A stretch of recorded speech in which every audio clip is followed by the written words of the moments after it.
I told you about myself a few years ago. No matter what I preach, only teenagers listen. But a point came, territory was enlarged. We had teenagers, we had young adults, we had adults, and we also have old people. There was a time when 90% of the people who listened to me were men. It looked like the ladies felt that I was too corrosive.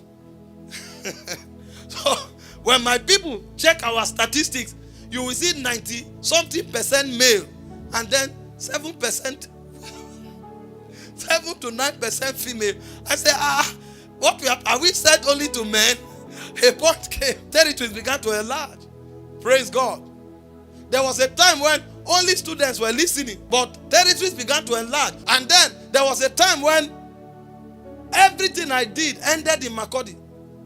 So you go to Uniagric, you go to BSU, a point came, territory enlarged. I started going as far as Ilorin. In fact, the first time I went to preach in Ilorin, I said, God of mercy, this is the end of the earth. I drove, the roads were not so good. The Abuja road was not yet constructed. I drove 8 hours to Abuja. When I got to Abuja, we now drove another 8 hours to Ilorin. I said, what kind of thing is this? My whole bones were cracking. I said, wow, this gospel, we have reached the ends of the earth.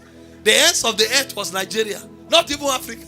But the point came, doors began to open. The first time I got to Zambia, I said, so this gospel has brought us here to impact Zambians. Now, see what happened. Satan was angry. They left my bag in Ethiopia. You don't know that these things are warfare, right? If you are a tourist, Satan won't be troubled. But if you are going with kingdom, a point now came. We started going towards the ends, the real ends of the earth. The real ones. When I flew 23 hours plus to Australia, I now say Lauren was backyard. This is ends of the earth.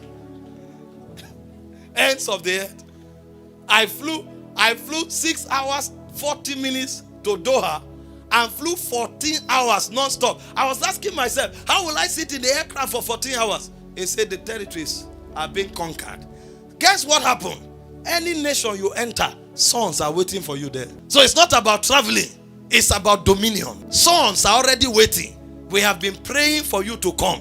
What will you have us do? So when God enlarges you, he gives you territories. And that's what he did for Abraham. And that's not all. He gives you influence and authority.